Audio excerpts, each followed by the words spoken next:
I'm going way too fast. It's a rainy, blustery November night, and I just lose control of the car, and the car just hits this curb, flips into the air, snaps a back in the days, wooden telephone pole or light post. It lands on top of other cars in a car dealership lot. The car is totally destroyed. The axle's ripped off the car. I mean, it's a fatal accident. Nobody could have ever survived this accident. Okay. Meanwhile, in the car, I'm feeling this embrace. I'm in this cocoon of love that's saying, you can't die. You can't be hurt. Like, words weren't, I love you so much, but the feeling was, I'm so loved that I'm protected. Nothing is going to happen to me, even though literally this is a fatal accident. I'm very happy to have Louis Bourgeois with me today. Louis's spiritual journey began at the age of 21. Louis had a lifetime of spiritual experiences since then, including 4 death experiences, a near-death experience, and a somatic memory of his birth, which opened a portal through which he started a spiritual odyssey. Thank you so much for being my guest, Louis. This is going to be a great conversation. I'm looking forward to it. Thank you, Tia, so much. I'm excited to be here. You were just 21 years old and your spiritual journey began at such a young age. Yes, yes. And I was a very straight, unspiritual guy. You know, I'd been actually my first year of university was at the Air Force Academy in Colorado. I wanted to be a fighter pilot and all of this. I was definitely not on a spiritual path until I got thrown out of the academy, which was perfect. And then decided I didn't want to go be an engineer. I mean, I was kind of a math whiz and all these things. So I decided I didn't want to work so hard because it was pretty traumatic the year at the Air Force Academy. So I decided I just wanted to go to the State University of Connecticut, which would be easy as compared to MIT or Rensselaer Polytech or whatever, these technical schools. So I went there as a math physics major, but very quickly I decided this is kind of boring. I want to try philosophy or anthropology. And then I'm sure a lot of your listeners know who Kenneth Ring is. Dr. Kenneth Ring, it was the founder of the International Association of Near-Death Studies and long president of that organization. And so he was a professor, young, like a 37-year-old professor at UConn. At the time, I went by his office once, just walking through the building where the faculty offices were, and I saw this notice about this experimental college class in transpersonal psychology. It was a new field, not even established yet officially, but it would become transpersonal psychology. And he said the class was going to be all about consciousness and astral projection and all this spiritual stuff, which I thought was like kind of crazy. But I knew I had to take the class, so I signed up for the class. And Ken Ring was a great guy. He's still living. He's in his late 80s, and he took me under his wing. He really mentored me. Did some Reichian therapy. You know, I'd shared with him a little bit about my childhood and trauma and all that. So he did some Reichian therapy, which is a pretty powerful thing where you do, you know, pressure points, especially like in the jaw, if someone's been holding back a lot of emotions and things like that. These sessions that I had with him were amazing because he would hold a mirror up to my face after the session was over, and my face didn't look like my face at all. It looked like an angel because I had just processed so much of this garbage. Because Wilhelm Reich basically had this theory that, you know, we armor ourselves from birth, all of the traumas, and it basically shuts down our angelic self, you know, with all of these emotional blockages in our energy body. So, and this will become important later in my story, because that became really the thrust of my own personal, not just journey, but my teaching ministry, all about the energy body and you know, coming back into that fullness. But the important point of this story was that Ken once had the class do a guided meditation where we were laying on the floor, the carpeted floor, with our eyes closed, and he, in a very calm voice, was guiding us through like what he called like a death ritual, where we were floating on a raft down this channel and beautiful flowers along the sides of the channel. And during this experience, suddenly I started having this wild, like this somatic memory. I didn't realize at the time what it was, but I was hearing drumming, and it was very hot and humid, and I had difficulty breathing, and I started getting really afraid because the drumming seemed like these were jungle warriors from old Tarzan movies, I'd seen as a kid, like they were coming to kill me. And it was just really an amazing thing where I could open my eyes, but it didn't stop the experience. And the experience got to the point where my face was being crushed into the floor. And then suddenly there was a bright light, and I started crying. After this thing was over, the death trance thing, I went up to Ken, told him what happened. He goes, "You just had an actual memory of your birth." And I know that experience is what opened this portal, because it was only a few days later in the night, I'm studying for a statistics exam, and this voice comes into my head, very clear and very loud. I was by myself late at night, and the voice said that I was to quit the university, break my engagement to my fiance, love of my life, get rid of all my possessions that were not necessary, get in my car and head west. And this was such a profound experience, even though at the time I would consider myself agnostic. But the voice, I wouldn't call it God at the time, but it had such authority to you that I had to do it. I sat for 3 weeks talking to my fiancée. She cried, and I mean, we had a beautiful relationship. There was no problem at all. I'm just telling her, but God is telling me that I have to get in my car and I head west. I have no idea where. And she's, "Are you crazy?" And of course, my mother said, "Are you crazy? I mean, everybody, you're just gonna just end your life as you knew it, right?" I was going to be an academic, like my two older sisters. I would have been a professor, had a few kids with Janet, and had a pretty normal life. Well, guess what? That was not going to happen. So I did it. I quit the university after 3 weeks, ended my engagement with Janet, and got in my car and headed west with actually no idea where I was going. But I was willing. In my first book, in fact, was a memoir, just saying Into the West, a story of willingness. I was willing to do this. And because I was willing to do this one crazy thing, the rest of my life was totally different.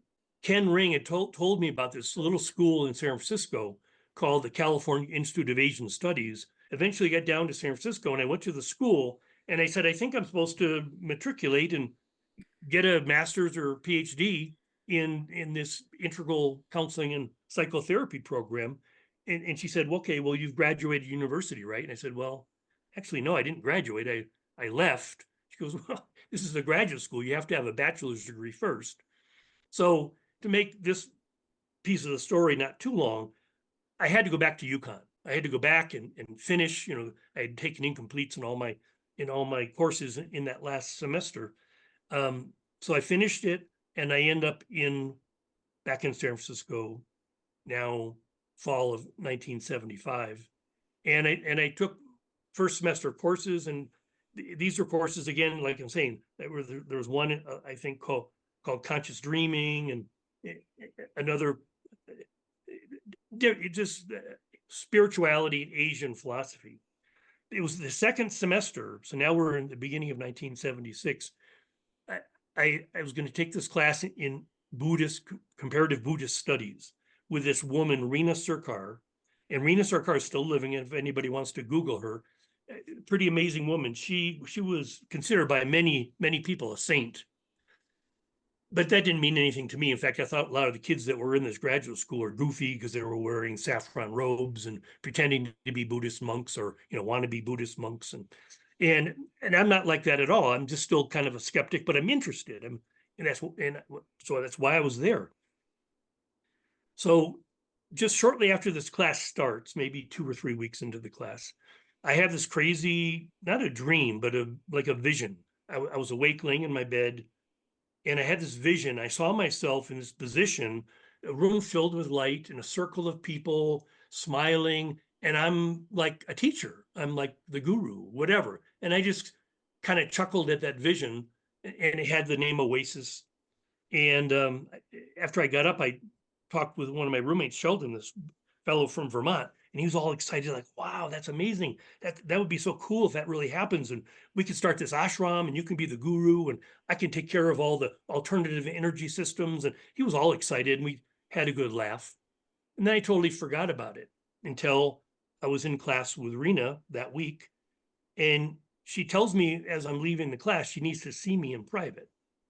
And I'm like, you know, is she going to chastise me for falling asleep in the back row of her class? I mean, it was for me, actually a very boring class, and she was hard to understand.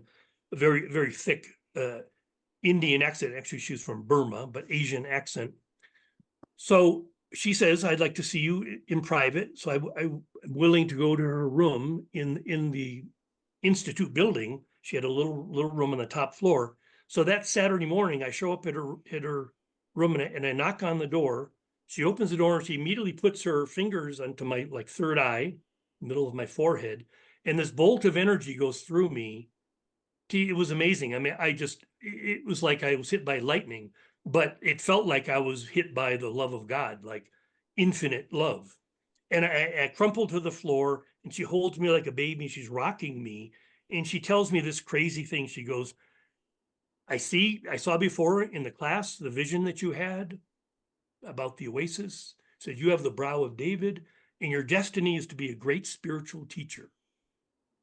And I'm like, wow, that is crazy. That is the most, I mean, I was like in shock. I mean, she told me a bunch of things. She read my poem and she said, you know, I wouldn't get married until later in life. And and the whole thing was so crazy. I'm walking down Dolores Boulevard, this avenue in San Francisco, just like, how could this possibly be? I'm as ordinary as a stone. There's nothing special. There's certainly nothing saintly, because you think great spiritual teacher is going to be some kind of a saint. I'm not any of that. I said, I don't even know how to be good. And this voice came into my head saying, well, if someday you're supposed to be, or you're going to be very, very good, first you have to be very, very bad. And I'm like, it kind of lit me up like, oh, I know how to do that. I mean, that was fathomable to me that I could just be a bad boy. So that's just started these series of events that will fast forward me to the age of 33. But my life became this incredible spiral of alcohol and drugs and lots of women and just being really a jerk. I mean, about as unconscious as I could imagine someone being. And it became, of course, painful, more painful, because I'm thinking all the time, there's a destiny for my life. And here my life is becoming this horrible nightmare. And near the end of this period of time, almost 10 years, I'm seeing a therapist, and I see him every Monday morning. And he asked me every Monday morning, is it bad enough yet? Because he basically said, you know, you're an alcoholic and drug addict and you need to go to treatment. I mean, you're going to die if you don't change your life. And every week I would just say, when he asked me, is it bad enough yet? And I said, well, no, I don't think so. And sometimes I would just look out the window and I would cry because it was horrible. It was so incredibly painful how my life was crumbling. You know, so I think for anybody, it's a terrible thing when your life falls apart. But here I've got this crazy thing in my head going, oh, you're supposed to be this wise spiritual teacher and all the something so beautiful, and yet here you are, you know, almost in the gutter, dead. And luckily, when I turned 33 in September, which is coming up in 2 days, I had this thought. It was just again a crazy thought. I said, well, Jesus died when he was 33. So I think something big is supposed to happen to me just after I turn 33. So again, it doesn't happen overnight, but literally 2 months after my 33rd birthday, finally, there's this moment where everything's over. Everything's done. I'm drunk out of my mind. I get into my Jeep coming home from working this restaurant job, and this bartender friend of mine is following me. Sunday night in Connecticut at the time, there are blue laws. Bars all had to close at 11 o'clock. So we're going to head back to my house to shoot darts and drink some more. And like I said, I'm drunk to the point where when I get in the Jeep, I'm like, you know what? I'm not, you pretty much have to, in these old Jeeps, you have to put on your seatbelt or you bounce around so much you can't even control the car properly. Well, as destiny would have it, I wasn't supposed to control the car. I was supposed to die. So probably within a half a mile of the restaurant, I'm going way too fast. It's a rainy, blustery November night, and I just lose control of the car, and the car just hits this curb, flips into the air, snaps a back in the days, wooden telephone pole or light post. It lands on top of other cars in a car dealership lot. The car is totally destroyed. The axles ripped off the car. I mean, it's a fatal accident. Nobody could have ever survived this accident. Okay. Meanwhile, in the car, I'm feeling this embrace. I'm in this cocoon of love that's saying you can't die, you can't be hurt. Like, words weren't I love you so much, but the feeling was I'm so loved that I'm protected. Nothing's going to happen to me, even though literally this is a fatal accident. So, it took me a long time, Tia. In fact, just recently reflecting on telling the story today, some pieces just came clear into my mind because at the time it just was bizarre. I mean, I remember after the wreck was finished, this guy who's following me, assuming that I'm dead, sees me get up out of the car laughing and just being like a total idiot. But I mean, that was still like part of that, that cover they had, the shield, the humor or whatever that we have, because I'm sure I was terrified out of my mind. And I'm sure I was just overwhelmed by this experience of love saying, you cannot die. Like, because you have a destiny to fulfill and you will fulfill it. I will not let you die. Now, again, I processed that months or years after the fact. But the point is that was the end of that part of the story. I was in a treatment center a few days later. I was ready to be born again. I mean, I'd never actively believed in like a Christian God. But during this time, and I'm sure it happens with a lot of people in early recovery, I mean, I became almost overnight like a born again Christian. I'd go around to people just hugging them in the treatment center. God loves you so much, and I love you so much, and just going through this crazy freedom suddenly because I'm free from this demonic possession that I'd been under for the past decade. And I remember, in fact, because you have a lot of resistance, and they always know it, and they patiently work with you. And I remember they give you a handle. So I would introduce myself in the meeting in the treatment center. Hello, I'm Louis. I'm an alcoholic and drug addict. And my handle was, and I'm terrified of being like you. Like I didn't know how to be a human being. But I remember the first time that I broke down after saying that in a group, and I just ran out of the room crying. And the therapist comes out and holds me, and I'm crying and crying and crying.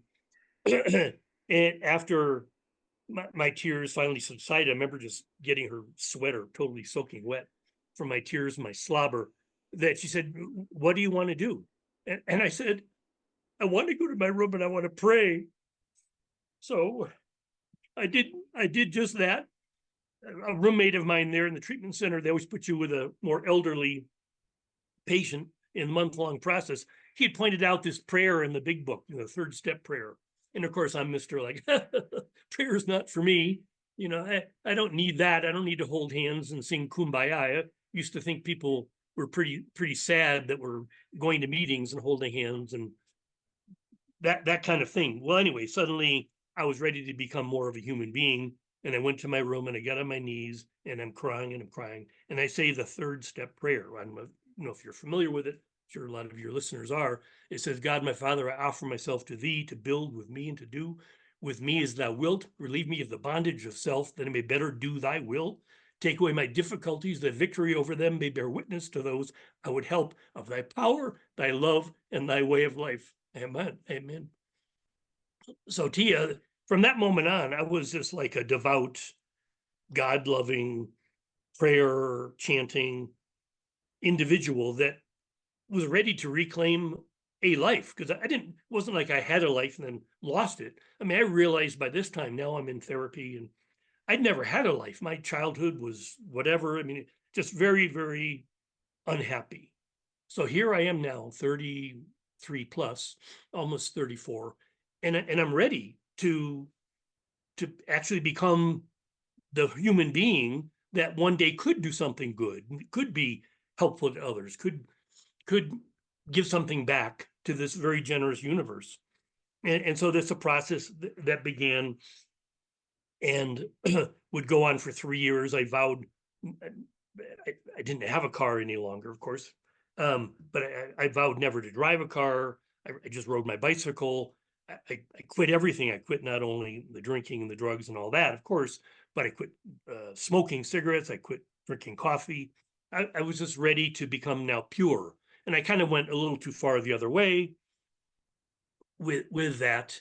And the experience that came, which was the near-death experience, it was because I was becoming the superstar, running and riding my bicycle 300 miles a week, and running these 10K races and just being like super healthy. Now, the same addictive personality, but now applied to super health and super powerful. I would run these 10K races and I'd be chanting, Jesus, I love you, Jesus, Jesus, just to give me that strength.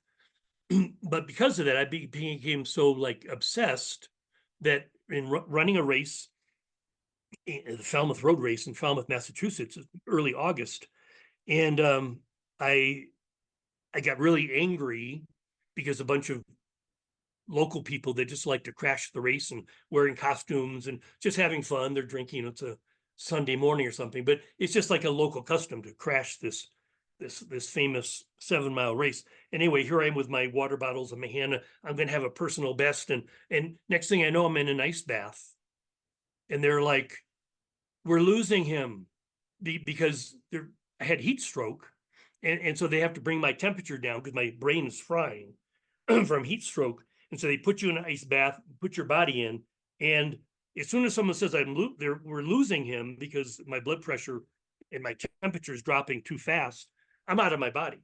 And so now I'm watching them, classic NDE. I'm just watching them with my body, and they're like taking this really seriously, and I'm thinking this is really funny because they're taking it so seriously. It's like this is not. And I remember this comedy routine going through my head, because one of the 5 medics, her job was to just try to get me to respond.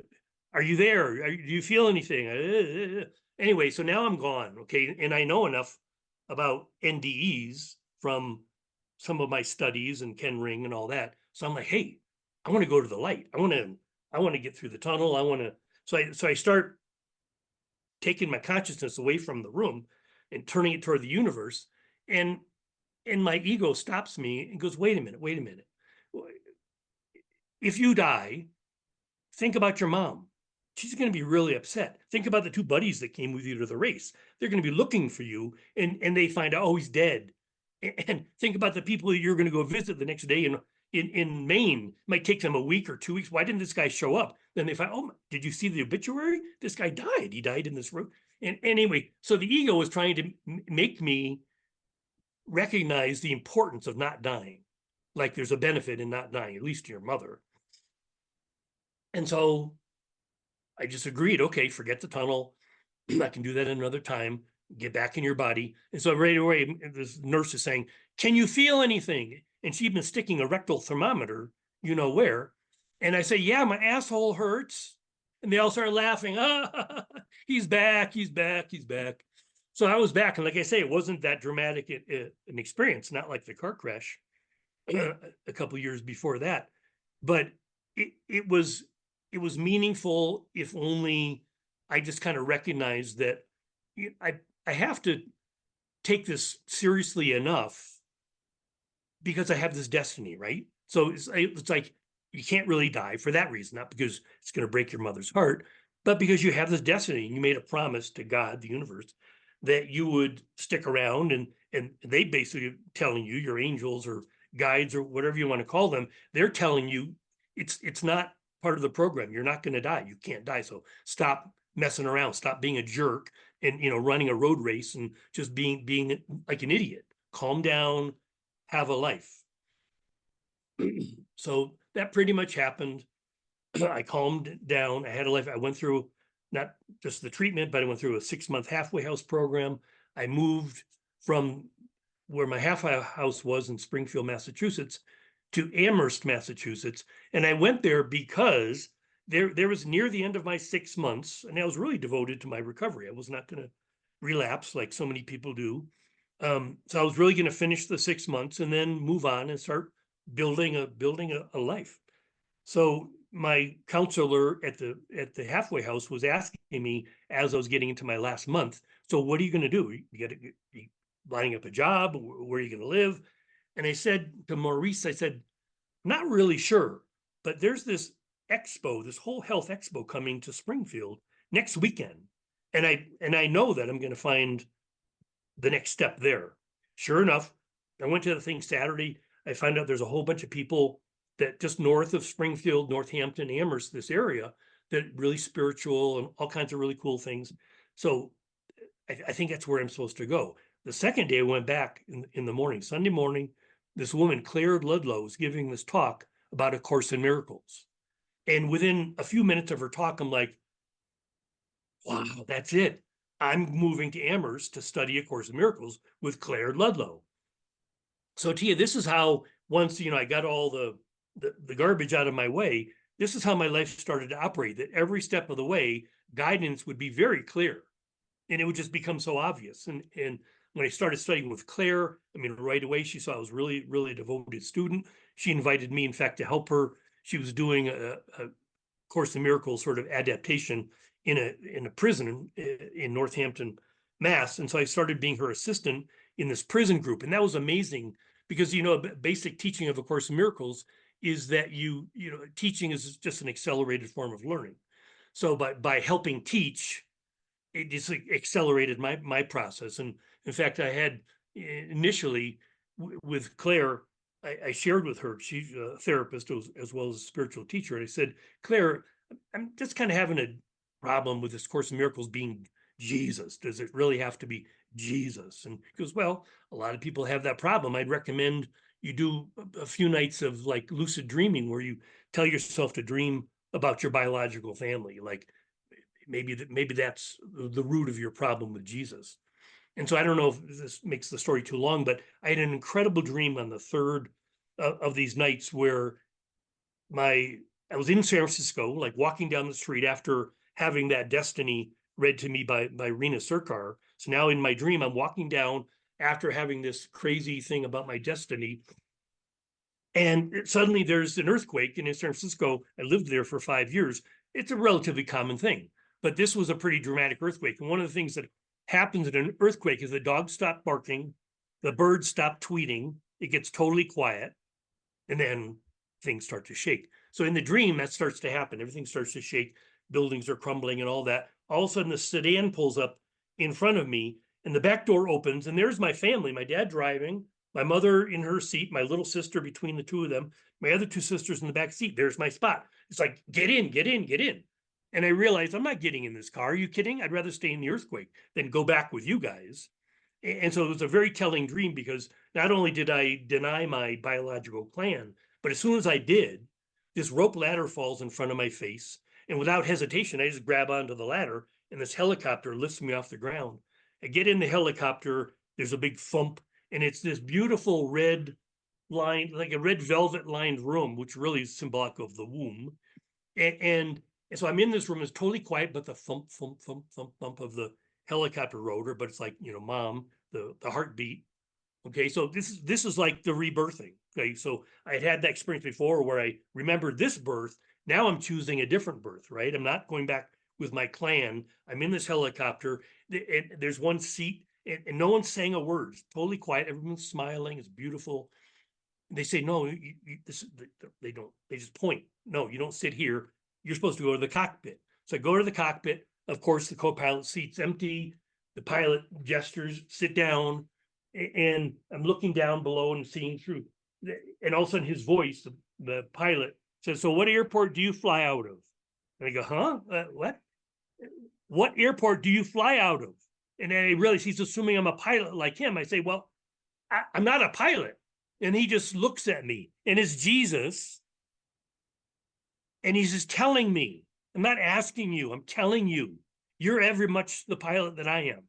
Okay. And that was like, I mean, that's the essence of A Course in Miracles. I'm sure you had guests on or you're familiar with The Course in Miracles. It's like teaching you to accept the Christ self that you are and stop projecting it, right? Because that's our basic spiritual problem, is that we deny our spirituality, we deny God, we deny our divinity, and then we project it onto this hallucinated God or this made up myth of Jesus, or whatever the hallucination might be.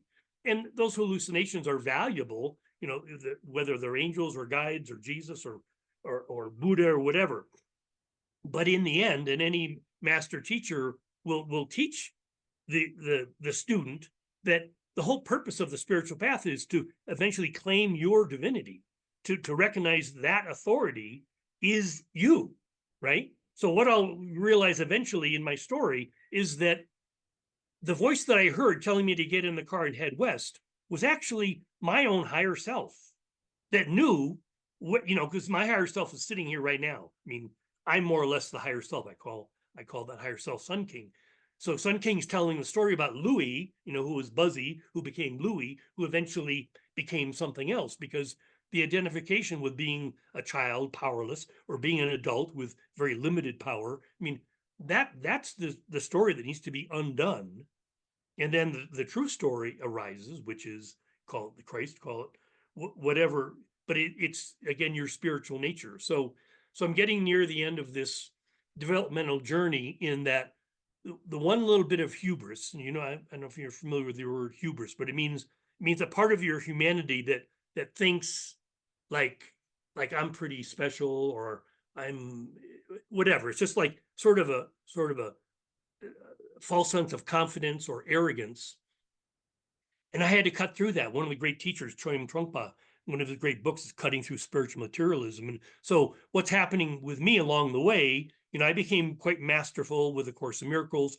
I was with it for 25 years. I did a lot of online teaching and all of that. But the problem that I had, and hopefully at 72 now, I don't really have it any longer, is, I had this illusion of what being a spiritual master meant, or what. And so one of the things that I needed, and this was really a very painful story, is that I needed, out of my arrogance, I thought, okay, because I'm becoming a spiritual master, I need to go to India, and I need to have this face-to-face with another sadhu, and I'll see in his eyes, he'll recognize me, and I'll be complete. And it's like, this was the worst mistake I could ever make, right? Just that, out of that hubris, out of that spiritual materialism, and wanting, especially, I wanted to be there on my 40th birthday. Right? So this time of year, very bad time of year to go to India, monsoon season. Within a few days in Delhi, I was destroyed. I got so sick. The whole trip was an incredible, I mean, you can't really call it a mistake after the fact, because it gave me exactly what I needed, which was to really be destroyed. I mean, totally, finally destroyed. When I got back to the USA, obviously I survived. I was like almost catatonic. I didn't know how to do anything. In fact, the woman that I had met shortly before I went to India, she welcomed me to move in with her. She actually became my second wife, and I didn't have to work. What I needed to do is I needed to garden. I needed to get into the earth. I needed to find a way to be like common, like a stone, which is what I call myself as a Taoist master, is that I'm as common as a stone. You don't have to be special to when you align yourself with spiritual power. You're not special. It's the power that's, you're just simply aligning yourself. It's like I tell my 8-year-old daughter that, our job is like the leaf on the tree, to absorb the energy of the sun and transmute that energy into oxygen, water, carbon, food. So all life on Earth depends upon this simple green plant. Well, we have the same function, just on a spiritual level.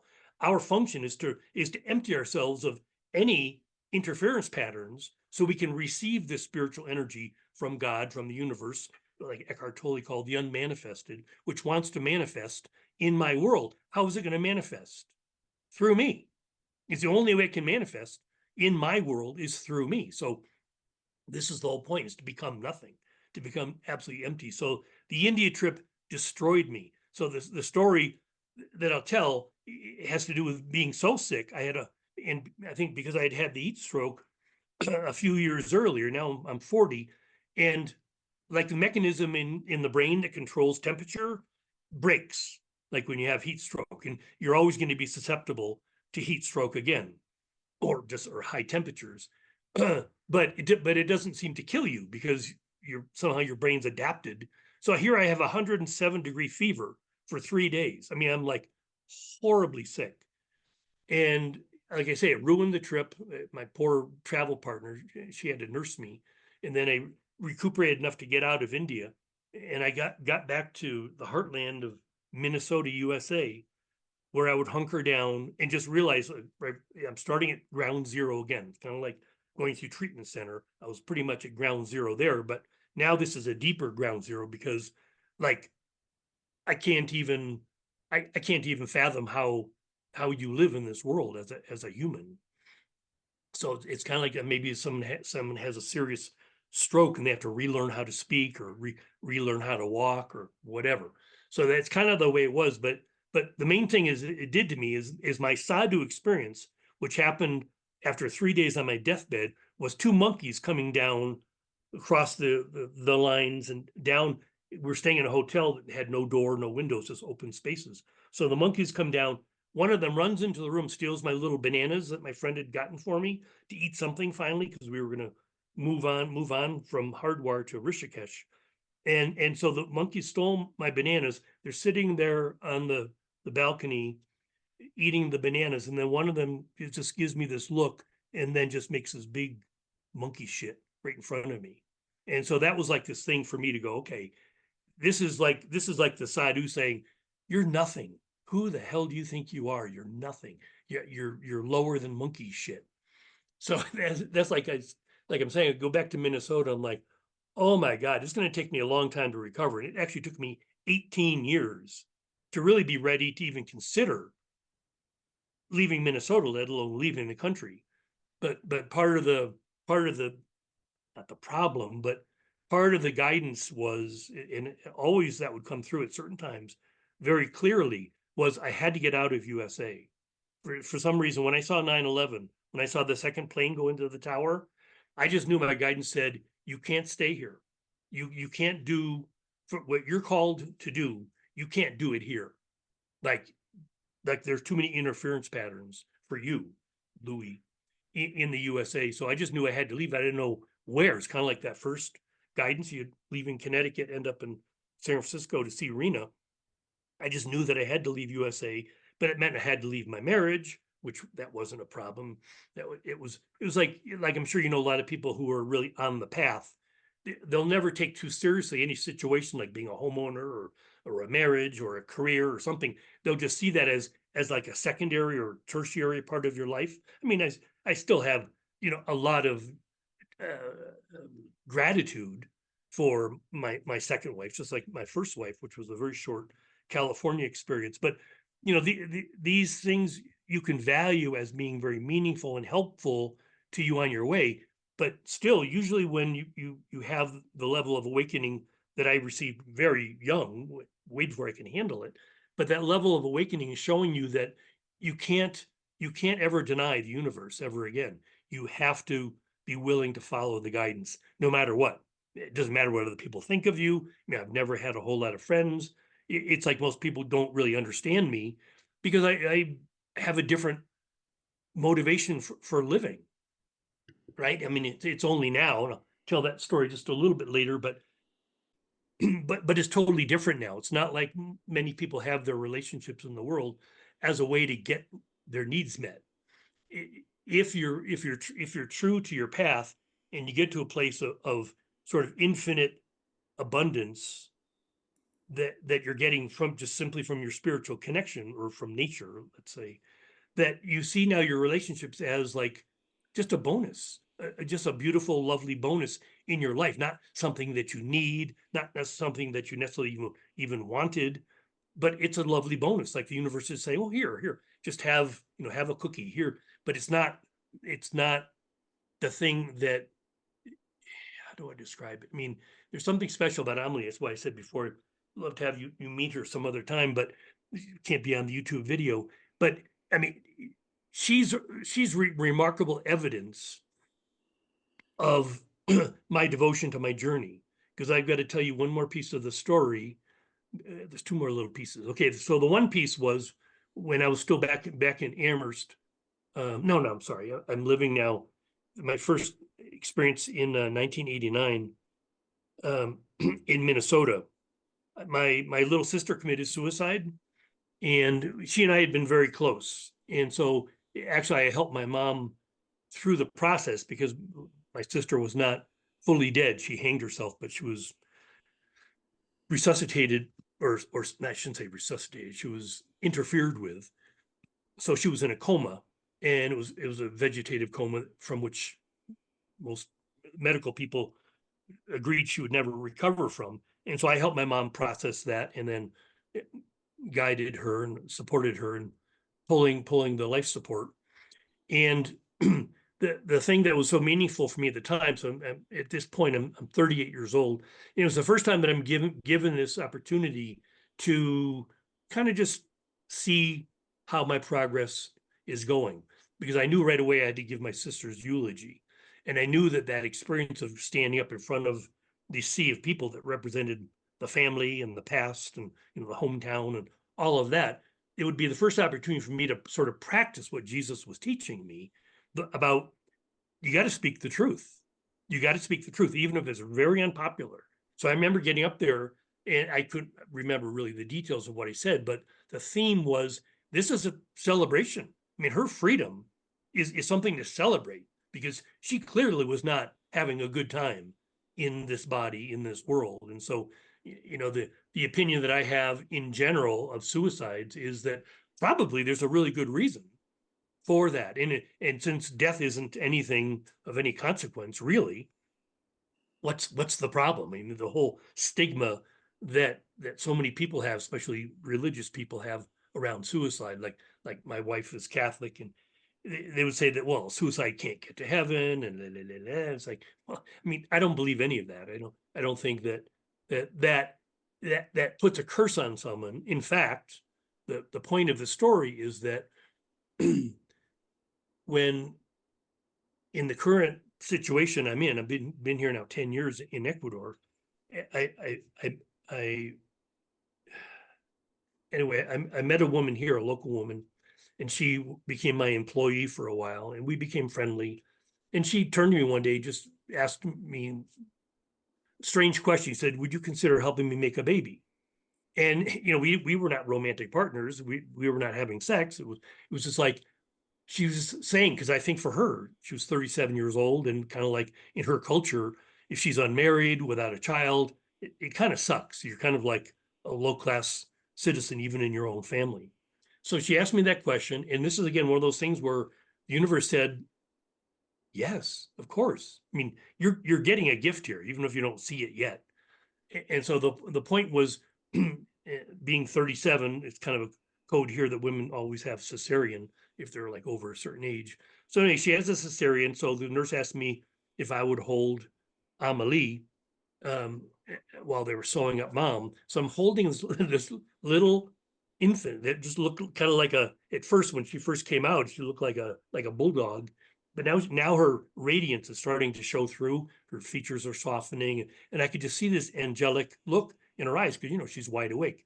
She didn't go through the birth canal. And I just realized, this is my sister. My sister just reincarnated as my daughter. I mean, how cool is that? And I just remember just feeling so grateful that I couldn't save her in her life as my sister, but now I can father her in a way that, and the reason my sister killed herself is she had a horrible father.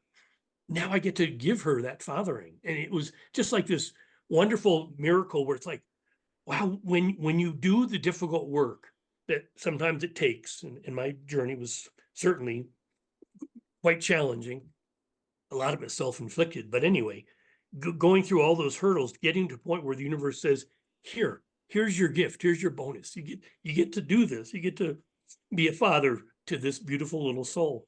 And it was really cool because I asked her when she was about 1 year old. I wanted to ask her before she became too conscious of who she was as Amelie. I just said to her, "You're Lynn, aren't you?"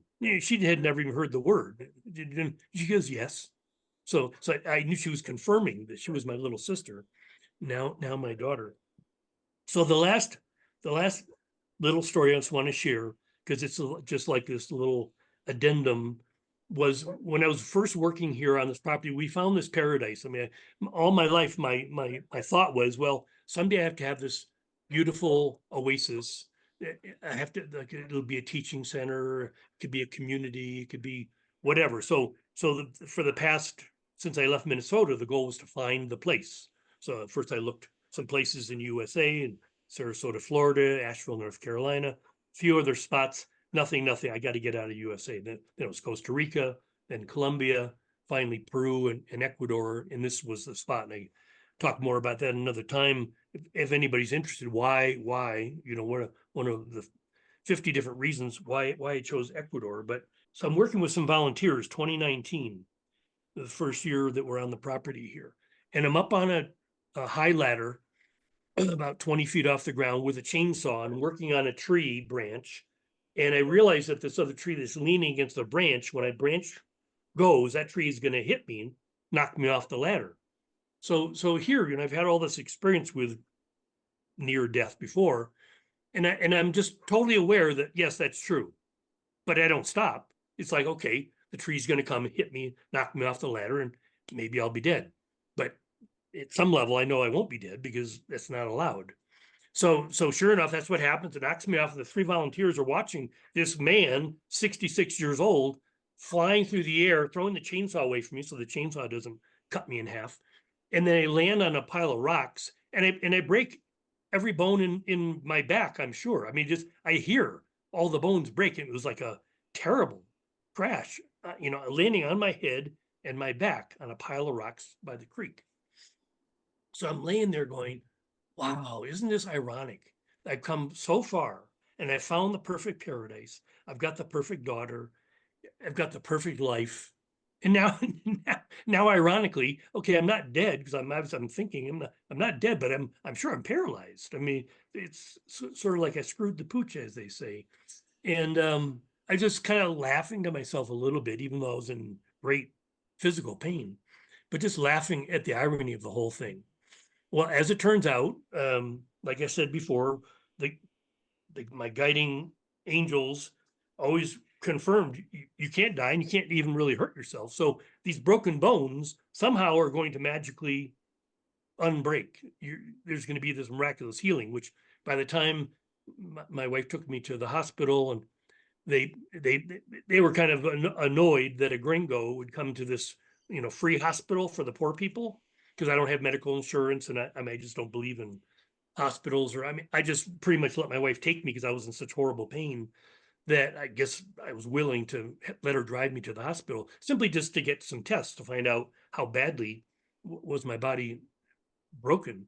And they made me wait about 4 hours on a wood slab until finally they took me in for x-rays and an MRI. And then they came out and said, there's nothing broken. And I'm like, I mean, again, it made me laugh. Like, I mean, this is too, I mean, obviously it's waving on a coincidence by this time. It's like, it humbled me in the sense of like, so, I mean,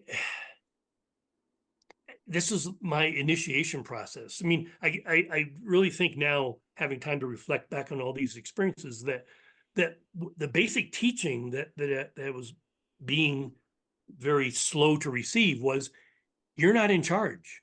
It's not you. You're not great. You don't have to be anything special. You just have to like listen. You just have to allow this magnificent truth, this beauty to flow through you, but it's not you. So stop thinking of yourself. And this is why, again, my first teacher, Claire, that I mentioned before, she gave me this mantra when I was way back in my middle 30s: pray to stay small. Okay. And that was such a powerful message for me, because I'd seen and I could even tell that if, say, 40, I wrote one of my best books ever. It's not actually, it doesn't exist in the world anymore, but it was a brilliant book. And I just remember thinking, like, if I end up one of these guys on the book tour and am famous, selling lots of books, and I become a millionaire and all the babes want me, and it's like, that's not the path. It's like the path is more like the vow of poverty monk path, right? Because you don't have all these interference patterns. You don't start thinking of yourself. I mean, I several times when I was younger, I put my shingle out a little bit as a spiritual teacher with really bad results, because those kinds of things would start to happen.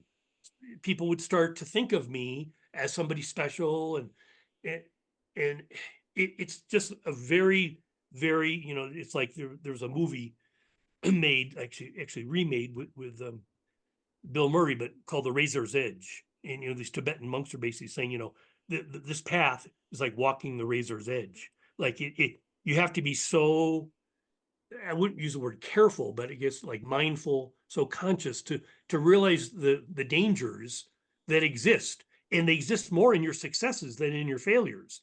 Failures, I became a master at failing big time, but that didn't hurt me. It actually would in the end help me, because I wouldn't develop this egoic monster. Bunch of books, but I've never sold a book. They sit on lulu.com, where I have them self-published, but with the intention, they don't even have my address to send me. If somebody bought a book of mine, which they could, I would never receive a royalty, because I don't want that. That's not the reason I wrote the books. And all of the work that I do in the future, I'll never want to be paid a penny for any of it. That's not the point. The point is actually, I'm so grateful that I have the opportunity to be this channel, to do this work. And so it can't be for fame, it can't be for money, it can't be for any kind of personal aggrandizement, which is why I wasn't ready to start until I'm 72. Here I am. This is the first time I'm sort of going public, thanks to you. I'm so grateful for this opportunity, because I'm really ready, because it's not going to hurt me any longer. I don't care enough. I'm not interested in that. I mean, I've got maybe 20, who knows, more years on the planet. But the point isn't, I'm never going to leave Ecuador. I mean, so Oprah Winfrey could call me, oh, I'm going to fly you to New York. I want to interview you. It's like, sorry, that's not going to happen. That's never going to happen. I've ripped up my passport. I'm not leaving. I have this beautiful, humble, simple life. I chop wood, carry water. I live on an $800 a month, pension, Social Security. That's great. That's all I need. Eventually, if people contact me, I mean, there's a beautiful place here that can be an amazing retreat center. But the point isn't for me to do retreats so I can be, oh, I'm the big teacher, or, oh, you pay me $3,000 to come spend 2 weeks with me. None of that's going to happen, because I would laugh at myself for even saying that as a joke. It's just like, it can't happen. You saw the picture of me. I built the pyramid. The pyramid, I built it just because the voice said, build a pyramid. I kept thinking, I'm gathering all these rocks. I love playing in the creek and looking for crystals, and eventually I'm going to find gold. Well, it's not because anything has value. It's just because it's fun, right? And so I was getting all these rocks. I mean, just mountains of rock. And I was trying to think, I'm going to build a house. I'm going to build a tower. I'm going to build, and the voice simply said, build a pyramid. And then suddenly it struck me like, yeah, because a big part of my teaching is about the energy body, and a pyramid is a great energy collector, right? And especially with the crystals. So people can come here and they can do like therapy, just like sitting or laying down on a yoga mat or a massage table. Practitioners could work on people. I mean, I'm creating this space where people can have amazing experiences, but I'm not in charge. I mean, I'm not the boss. I'm not even really the teacher. Actually, what I am is I'm the cook. I like to cook, so I cook for people, but I don't want or need to be the one where, oh wow, your game is not meant. It's meant to basically distract away from the Louis person, right? Because I know that I'm not a body and I'm not a person. What I am, Sun King, is this energetic conduit, which is able to articulate quite eloquently radiant truth and beauty and love and all those spiritual qualities. The whole point of my path eventually would become aligned with Taoist principles. And the Taoist principle, like I mentioned earlier, is to be as common as a stone. And so the beauty of what I get to do now is I get to do something magnificent without taking any credit for it. And keep repeating, I'm as common as a stone. Anybody can do what I'm doing. Anybody can learn what I've learned. Anybody can receive and be a transmitter of this energetic beauty. And that has to be the message, because I'm a big believer.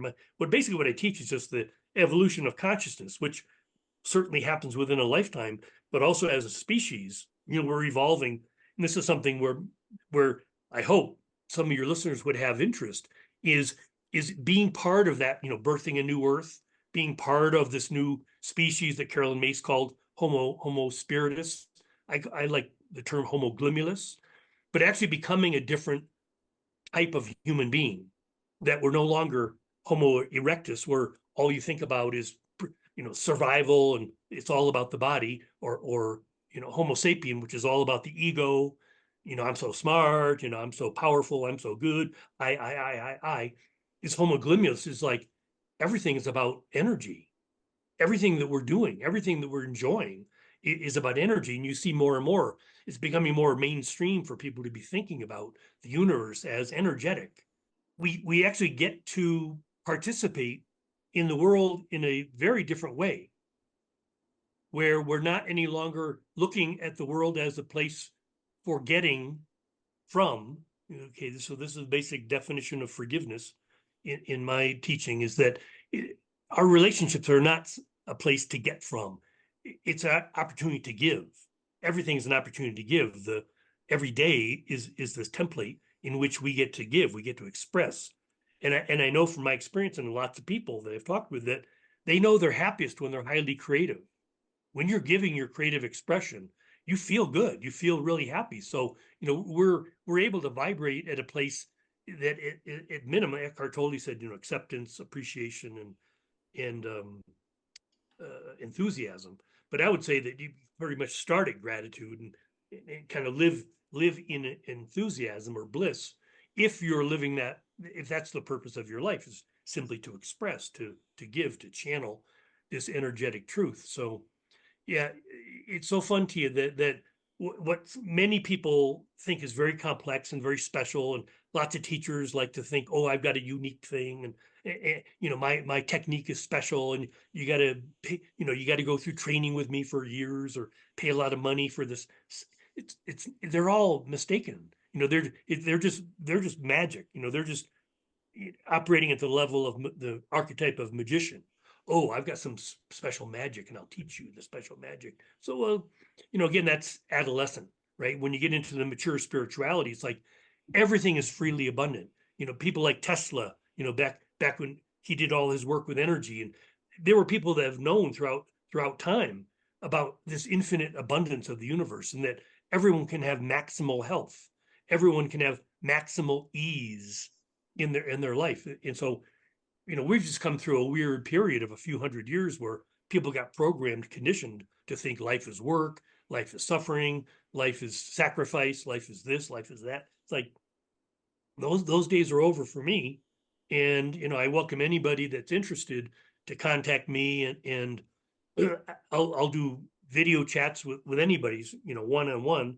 I enjoy that a lot. And if people want to come down here, they're welcome to come down here. I basically like I'm just kind of packaging a 3-month it seems like enough time to really do some significant work together. So like a 3-month internship idea, that whether it's online or here in person, where people, if they're interested, that's something that I'm offering. So, How would my audience reach out to you, Louis, if they were interested in something like that? well, they definitely feel free to email me personally.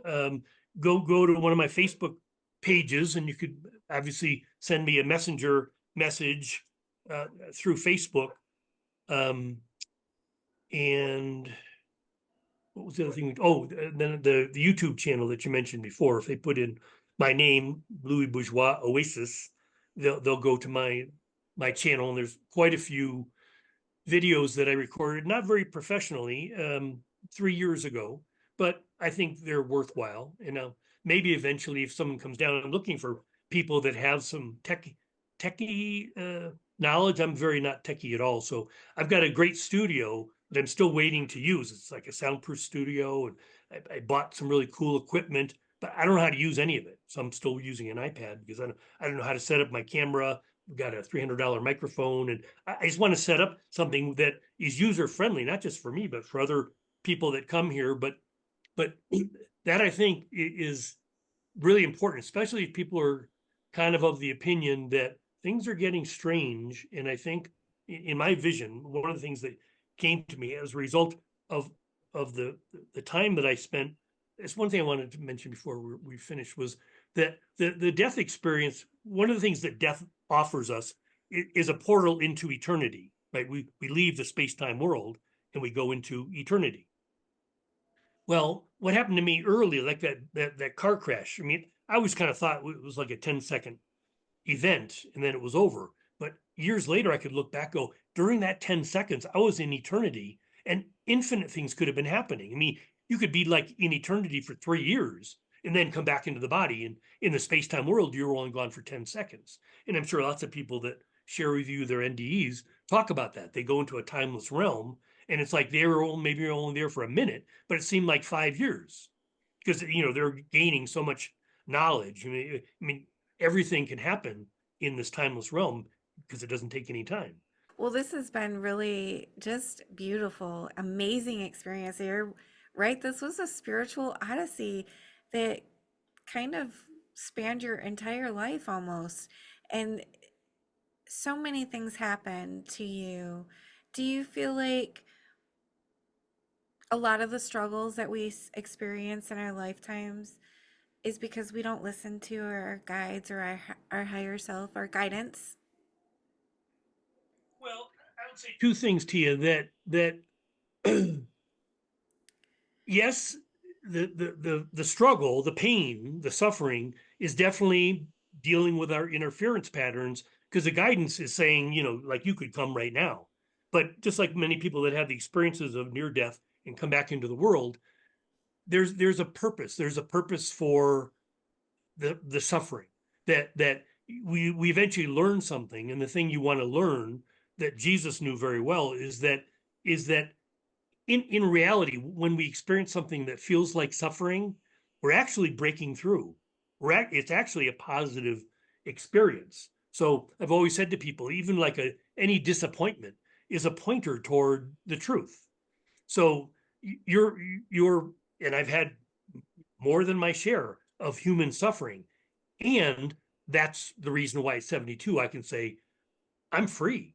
Like there's nothing that could really make me suffer any longer, except maybe going to the dentist. I don't, I, but because I don't resist it any longer. It's like, so yes, we do create the resistance to change, which creates suffering, but the suffering itself is actually helping us, because the people that don't suffer, they stay asleep their whole life. They don't really evolve, right? They have to drop their body and come back again and again and again.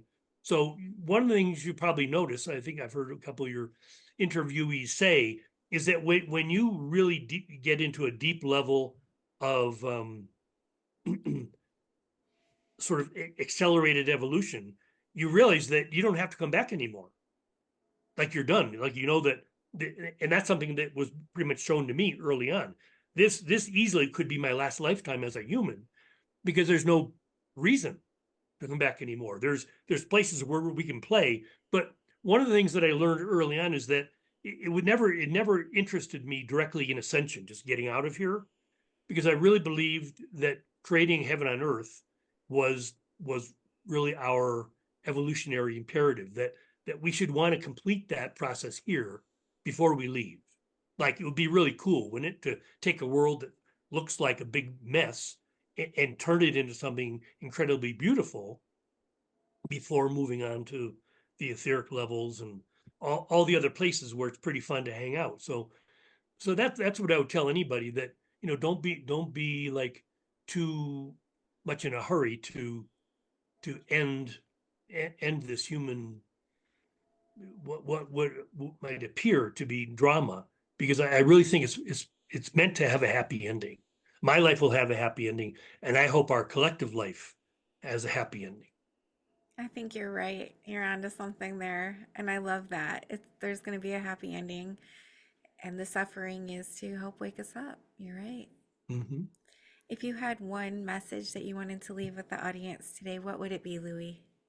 Be willing to follow the guidance. I mean, to me, that was the number one thing that got me going. And today I would say it was like the number one thing that I would offer to anybody, that because everybody's called, everybody receives the call. Many people don't choose to hear it, but even those that hear it, most of them aren't willing. They say, well, I would do it, but whatever. They have the reasons, and good reasons. Like, one of my best friends in USA, she won't leave what I consider a crumbling empire because of her grandchildren. She wants to be there. She'd rather go down with a ship and be with her grandchildren than get out and live in the paradise that I've created here, or co-created. So yeah, that's the one thing I would just say. Listen, and then be willing. Be willing to dare, right? To be unpopular, to do something wild, and because I do think everybody that does that, they never regret that. The people that have regrets are the people that don't dare. They So anyway, that's my simple, hopefully simple message. Beautiful. Thank you so much, Louis, for coming on to share your experience for the first time. And I wish you all the best. You're doing amazing work, and I appreciate all that you're doing. Thank you, Tia. Well, takes one to know one, and so you see me, I see you, so we're both doing it together. Good job. Thank you for being here. I just want to tell you how much I appreciate you being here and supporting my channel. If you haven't already subscribed, please consider subscribing if you enjoy near-death experiences and other spiritually transformative stories. It helps the algorithm know that this information is useful and push it out to more people. And that's the goal, to get as many people to know that we are eternal spiritual beings and that we never die. Our bodies might die, but our essence will never die. And I want people to live with less fear. Let's all spread the word. Like, comment, subscribe, share, hit that little notification bell so you get all the notifications when my videos post. Thank you for all of your support. I'm sending love to you.